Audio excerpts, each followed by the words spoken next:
Olá, oitavo ano, mais uma aula de geografia começando aí para vocês. Hoje é o tema América Latina, semelhanças e diferenças aí. Eu estou aqui para fazer a moderação, com muito orgulho de participar dessa aula aqui do professor Antônio Russo. Exatamente, aí ó, já foi falado do tema. Jojo, põe aí o tema da aula, a América Latina, semelhanças e diferenças. Um bom dia aí a todos os alunos, professores e a todos que irão acompanhar mais essa aula, né? Mas aí é um tema aí que a gente está abordando aí já faz um tempo aí no terceiro bimestre. E o que nós vamos trabalhar nesse tema aí da América Latina, Magno? Bom, nesse tema aí do oitavo ano do terceiro bimestre, a gente vai tratar aí da habilidade EF08-GE10, que é distinguir e analisar conflitos e ações dos movimentos sociais brasileiros no campo e na cidade, comparando com outros movimentos sociais existentes nos países latino-americanos. A unidade de temática é conexões e escalas e o objeto de conhecimento, corporações e organismos internacionais e do Brasil na ordem econômica mundial. Quando eu falo ordem econômica mundial, eu até tremo um pouco, rapaz. Já dá a impressão, né, de, nossa, globalização. Tô devendo quanto, né? Mas não é. Tem a ver, né, mas nós vamos ver o processo interno aí da América Latina. Só que antes nós vamos ver um vídeo do ODS 6, importantíssimo tema, água limpa e saneamento, que tanto necessitamos aqui, não só no Brasil, como em toda a América Latina e algumas partes do mundo. Daqui a pouco a gente volta.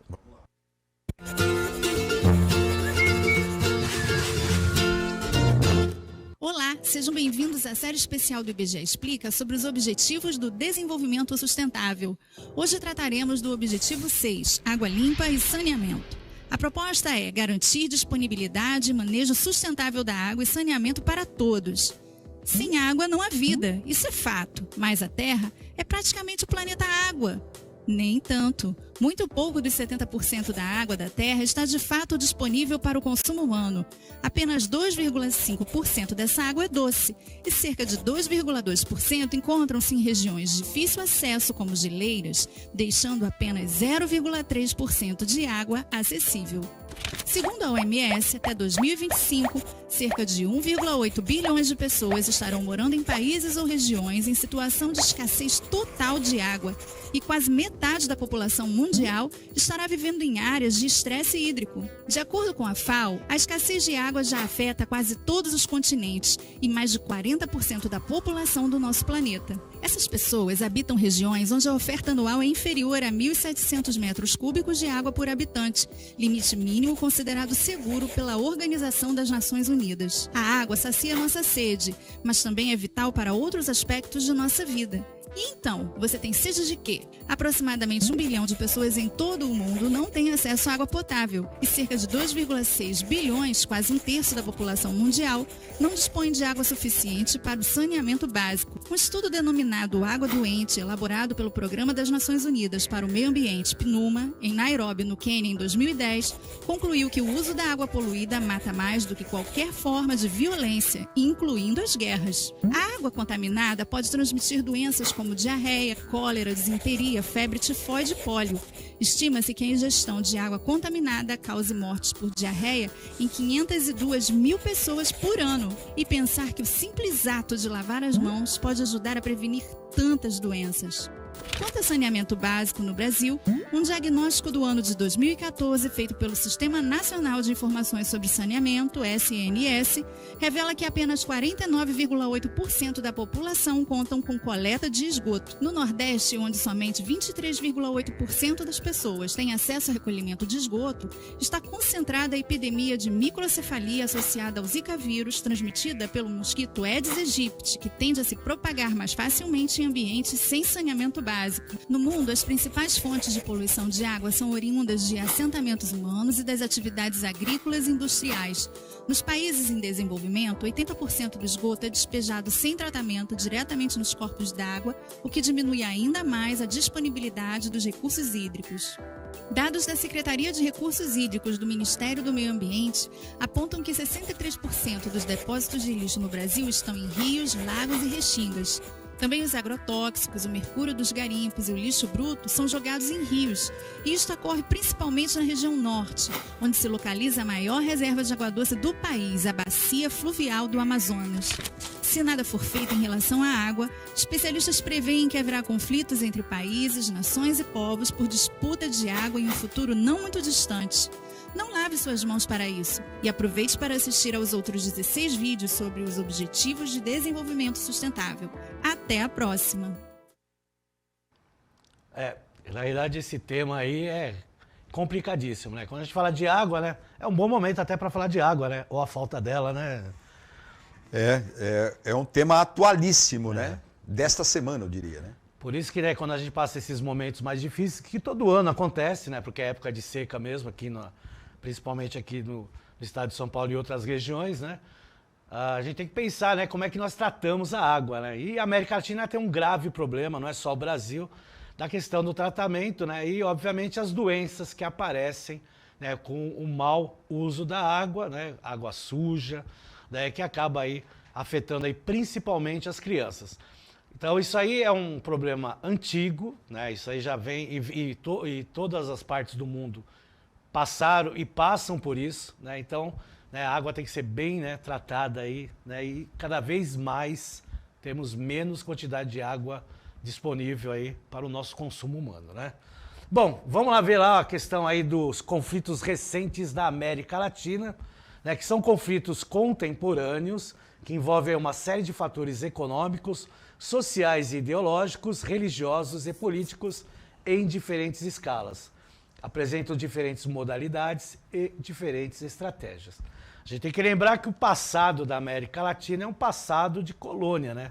E, logicamente, né, a partir do momento que se torna aí as regiões independentes, né, cada um quer o seu pedaço de terra.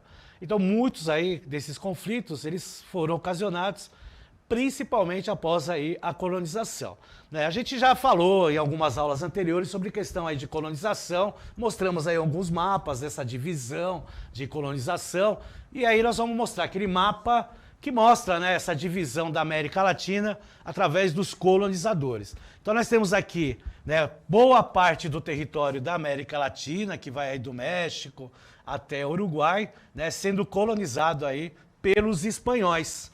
Né? Então, boa parte desse território ele foi colonizado aí pelos espanhóis. Os portugueses, né, colonizaram aí o nosso território, né, o território brasileiro, né, e aí nós temos aí a França, né, a Inglaterra e a Holanda também aí colonizando aí os territórios. Né? Tem que lembrar que esses países, né, são aí a antiga Guiana Inglesa, antiga Guiana Holandesa, que hoje é o Suriname, né, a Guiana Inglesa hoje chama Guiana. E aqui ainda é um departamento francês, né, um território ultramarino, que nós chamamos aí de Guiana Francesa. Né? Então, essa divisão, né, que se tornou aí uma colonização do nosso continente, né, a partir do momento que há uma independência, logicamente gera os conflitos. Durante a colonização tem os conflitos, né, que eles são, logicamente, né, apaziguados aí pelos impérios na qual eles colonizaram. Mas com o passar do tempo, com a independência dos países, né, o primeiro país, né, que se colonizou aqui na América Latina foi o Haiti, por exemplo. Né? E depois outros países começaram a se tornar independentes. E aí começa a ter aí os conflitos, tá certo? Vamos ver aí um outro mapa que fala sobre a descolonização da América Latina aí que eu estou falando para vocês. Então, a partir do século XIX, nós temos aí, né, várias descolonizações aí, indo, né, principalmente aí até o século XX. Né? O Brasil aí se tornou independente, né, na data oficial de 7 de setembro de 1822, está lá em verde, né? E outros países anteriormente já tinham se tornado independentes. Essa questão aí da independência, principalmente da região da Espanha, que tinha muitos vice-reinos, então muitos países atuais eram uma região só, um vice-reino, aí gera os conflitos. Né? E aí eu trouxe um mapa para vocês terem uma ideia desses conflitos aí, do que aconteceu em algumas regiões aí da América Latina. Então pode ir no próximo mapa. Então as partes aí que estão, né, aparecendo aí em destaque são regiões que tiveram conflitos aí que são chamados de conflitos territoriais na América Latina, né, e em torno mais ou menos, né, desde a primeira independência até hoje, em torno de 22 conflitos territoriais aí entre os países. Né? O Brasil também teve aí alguns conflitos, Mas boa parte desses conflitos não houve guerra, né? Então, boa parte teve acertos, né, na qual se tinha lá um país que mediava a situação, né? Boa parte dessas mediações foram mediadas pela Inglaterra, porque naquela época a Inglaterra era a maior potência do mundo, né? Diferentemente de hoje, né? Que é sim, é uma potência econômica e tal, mas hoje a gente vê aí como potência os Estados Unidos. Então esses conflitos territoriais aí, muitas vezes, até hoje, né, eles ainda têm, né, resquícios de problemas, né? Então a gente vê resquícios, né, por exemplo, entre Bolívia e Peru, né, Brasil e Paraguai, com a Guerra do Paraguai que se teve, até o Brasil com a Guiana, né, com o problema de território. Vários resquícios, assim, que logicamente não geram um conflito de guerra armada, mas que gera sempre, né, uma situação diplomática um pouco, assim, sensível, vamos dizer assim, Magno, né? É sempre um movimento geográfico mesmo, dessa geopolítica, né? E sempre com olhos aonde? Nas riquezas, né? Nas riquezas. Isso que o pessoal não tinha nem ideia dessa coisa de petróleo, de outras riquezas. E os minérios que hoje a gente, inclusive, sofre falta aí e tal, que é para os eletrônicos, né? Que a gente precisa muito.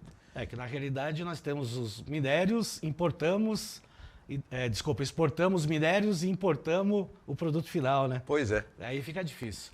Mas aí, na realidade, né, essa geração de conflitos territoriais, né, acaba gerando de vez em quando algumas desavenças que são mais diplomáticas do que propriamente por guerras, né? Até porque dá a impressão, né, não é certeza que ter guerras aí, né, se torna meio, né, assim, não é o objetivo geral, porque na parte da globalização o que mais acaba tendo mais preocupação na questão comercial. E para ter comércio, você tem que ter uma relação boa, né? Se você tiver uma relação ruim, você não faz comércio. Vamos lá para uma atividade, querido e grandioso Magno? Vamos lá. Ué, você que manda. Então vamos lá, então. Vamos nessa. Observe a imagem. Observe a imagem. Vai falar, então fala, desculpa. Opa. Eu vou ler, olha lá. Então, leia. Observe a imagem, leia o texto e responda. Qual o significado central da obra de Oscar Niemeyer? Isso. E aí tem aí, ó, até vou ler aqui a obra aí, disse, né, de Niemeyer, Bonito, né? isso, hein? Suor, sangue e pobreza marcaram a história dessa América Latina tão desarticulada e oprimida. Agora urge reajustá-la, uni-la, transformá-la num monobloco intocável, capaz de fazê-la independente e feliz. Aí eu vou dar 2 minutos aí para vocês estarem aí respondendo, aí o Magno vai trazer uma bela pergunta, uma bela reflexão, né? 2 minutos para a participação de todos aqui no chat. Daqui a pouco a gente volta.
Aviso rapidinho aí para os professores aí, para atualizar o aplicativo, porque ele pode dar algum problema e tudo mais. Tem pessoal aqui que está mandando aqui algumas coisas aqui, entre eles aqui o José Carlos Pinotti, o pessoal lá de Matão, está sempre participando com a gente aí. Os alunos Ronilson, Nicolas, Nicole, Gabriele e Vitória responderam assim, disseram que o sangue das pessoas que morreram em prol, representa, né? O sangue das pessoas que morreram em prol da liberdade.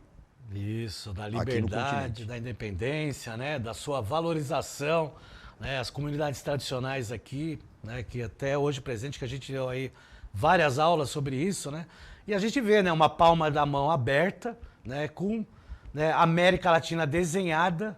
Opa, né, chegou aqui a Lavínia, desculpa. Com sangue, ó. Lavínia Costa, do 8º C da Escola Rafael de Oliveira, lá de Jundiaí. Oi, Jundiaí. Aí um abraço pro pessoal de Jundiaí aí.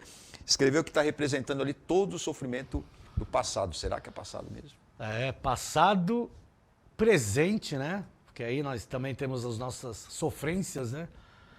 E quem sabe no futuro melhor, né? A gente sempre tem que pensar positivo, né, Magno? É isso aí. Pensando sempre no mal, não dá. Sempre pensando aí positivo, né? Obrigado aí pela participação de todos aí.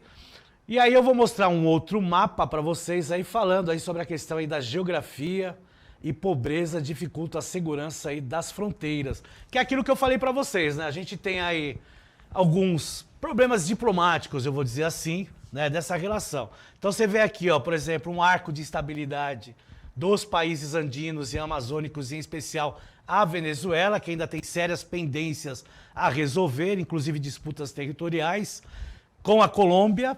E a Colômbia recebeu muito venezuelano aí por causa dos problemas econômicos e políticos da Venezuela. Por sinal, a Colômbia foi o país que mais recebeu venezuelanos, né, de refugiados venezuelanos. Né, nós temos aqui, né, um chamado Cone Sul também, a situação é bem mais tranquila com a Argentina, Brasil e Chile. Né, quando fala de relações políticas, né, se falar de futebol já não é tão tranquilo assim. Né, mas tem ainda alguns resquícios aí, né, de problemas aí, como guerra da Cisplatina e outros conflitos que houve nessa região aí. Problemas enfrentados na fronteira brasileira, né? Tráfico de drogas e armas no Suriname, disputa territorial com a Venezuela na Guiana, 1.606 quilômetros, a ramificação das Farc, aí, que eram aquelas forças armadas revolucionárias, né, que também deu vários problemas aí, principalmente na Colômbia, né? Porque na realidade faz parte aí da Colômbia, tanto é que está lá Colômbia, Farc, tráficos de drogas e armas, Peru, plantação de cocaína, crimes ambientais, a Bolívia, tráfico de drogas, contrabando de carros roubados, Paraguai, tráfico de drogas, de armas, contrabando, tríplice fronteira entre Argentina, Brasil e Paraguai, maior centro de contrabando da América do Sul, lavagem de dinheiro. E aí também temos aí o aquífero Guarani, um dos maiores reservatórios do mundo, que logicamente não tem nenhum conflito, né? Mas, né, com esse problema de água que vira e mexe nós temos aí no planeta e também aqui no Brasil, né, um dos maiores reservatórios aí subterrâneos do planeta, pode acontecer também, né, um certo conflito, né? Porque já tem, né, até especialistas e estudiosos falando de guerra da água. Já ouviu já, Magno? Com certeza. É uma realidade essa guerra da água, é uma preocupação aí que acende aquela lanterna pra gente, né, de atenção aí. Tá parecendo aquele filme Mad Max, né, que o cara anda com a água pra cima e pra baixo. É verdade, né? é verdade. Vai saber, né, às vezes o cara prevê o futuro aí, né? Agora o pessoal fica nessa disputa aí, mas será que pensa na responsabilidade de todos de não jogar ali, né, de não contaminar ali a parte do aquífero que cabe a cada país, não sei o quê? Brasil, Argentina, tem uma tem parte Uruguai, do Uruguai, Paraguai, né? pega Então, toda será que essa todo parte mundo aí. está cuidando pelo menos para dar alguma disputa, ainda que seja econômica? Porque você utiliza aí maquinários de retirada de recursos minerais, recursos humanos, né? Imagina, né?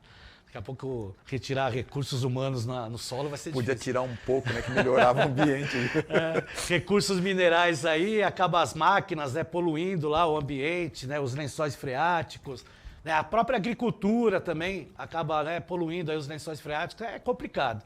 Né? Por isso que tem que ter, né, um estudo, né, uma programação, um planejamento, né? Porque tecnologia tem que ser usada, mas bem usada, né? Vamos lá para a próxima tela, que aí a gente vai ver o aquífero Guarani aí, né? E veja que a maior, né, proporção desse aquífero, e o Brasil ele tem o privilégio de ter vários aquíferos no seu território, boa parte está no Brasil, né? Então, logicamente, a responsabilidade, como o nosso querido Magno falou, é de todos, mas a gente vê que pelo tamanho do aquífero e pelo tamanho dele no nosso território, a responsabilidade maior também é do Brasil, né? É uma questão aí de educação e saber utilizar, tá? No IDH, vamos lá ver um mapa do IDH da América Latina.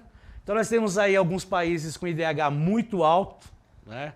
Que é o caso principalmente aí da Argentina, do Chile e do Uruguai, né? Que tem aí o IDH elevado até mais que o Brasil, né? Aí o Brasil está lá no IDH alto, né? Como alguns outros países, e outros países aí entre o médio e baixo, principalmente países da América Central. O IDH é um índice, né, que é o Índice de Desenvolvimento Humano, que é o que retrata melhor uma sociedade de um país, né? Porque quando você fala em produto interno bruto, aí você vai ver China, você vai ver Índia, né, você vai ver a Rússia, países emergentes que estão lá entre os 10 primeiros, né? O Brasil até o ano passado lá estava em 9º lugar, né? Hoje ele está em 12º, podendo perder mais 2 posições aí, indo para 14º. Então, mesmo assim, né, tendo o 14º aí no meio aí de quase 200 países, até que é uma classificação boa. Só que quando você vê no IDH, eles estão bem, né, bem longe dessas posições em qual eles estão lá no Produto Interno Bruto. Por quê? Porque o IDH, 2/3 do Índice de Desenvolvimento Humano, faz parte do social, que é a educação e a saúde.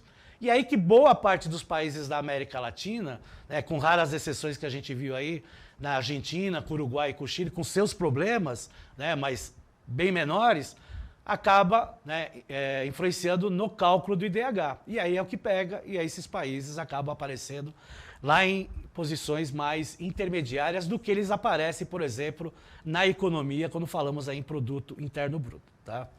Vamos lá no outro dado super importante, super interessante, que é a desigualdade de renda.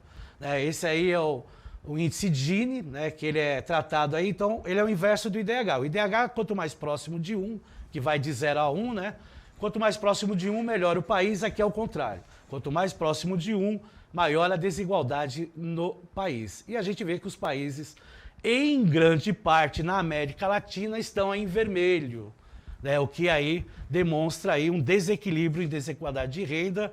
Nós temos aqui um país em verde, né, Magno? País em verde. Cor verde, sabe que a cor verde é a preferida do Leandro, nosso diretor? Ele Mas adora verde. De novo você com essa corzinha. Não, mas é fazer o quê? Verde é cor da natureza, né? A gente tem que pensar no meio ambiente, geografia. Esse aí é a Guiana Francesa, é um departamento francês que a gente comentou. Então, é a única exceção ali, né? É, porque como é um departamento francês, um território ultramarino francês, então a cor que tiver a França vai estar a Guiana Francesa, tá certo? Vamos lá para a OEA, Organização dos Estados Americanos. Então é o mais antigo organismo regional do mundo.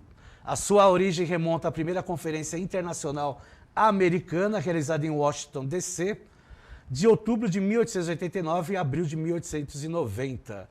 Essa reunião resultou na criação da União Internacional das Repúblicas Americanas e começou a se tecer uma rede de disposições e instituições, dando início ao que ficará conhecido como Sistema Interamericano, o mais antigo sistema institucional e internacional. E é lógico, né, que a Organização dos Estados Americanos tem, né, como objetivo, né, ter um relacionamento, né, político, econômico com os países da América, todos os países da América, sem exceção. Logicamente que Cuba, né, por um período aí, acabou ficando de fora, mas ele está entrando aí na OEA, né, está se acertando, porque você precisa ter algumas características aí para adentrar ao grupo, né? E aí tem um mapa aí da Organização dos Estados Americanos, membros e observadores, né? Então vejam que os países fazem parte aí da OEA, né? Inclusive Cuba, aí, que já está, né, praticamente certo, né? E de novo lá a Guiana Francesa no verde clarinho, que é um membro observador, até por causa das questões que eu expliquei anteriormente. E são vários países observadores. Tá? Os países observadores, na realidade, eles observam o encaminhamento das ideias, dos regulamentos, das legislações de qualquer organização. Qualquer organização vai ter aí membros observadores, tá certo? Bom, a aula acabou, Magno. Vamos entrar no Saiba Mais aí para estudar mais um pouquinho? Vamos com certeza. Então tem aí, ó, Declaração Universal dos Direitos Humanos, adotada e proclamada pela Assembleia Geral das Nações Unidas. Tá aí o link, printem a tela para vocês aí estudarem, tá certo? E aí nós vamos encerrando por aqui a nossa aula. Foi um prazer imenso estar aqui com vocês para mais essa aula, né, Magno? Prazer estar com você. Isso aí, essa aula sempre sensacional, aprendendo muito, mas não vai esquecer de avaliar aí a aula. Aponta aí para esse QR Code, clica aí nesse link, faz a avaliação que é importante para a gente. A gente vai ficando por aqui, até a próxima. É isso aí, um abraço a todos e até a próxima.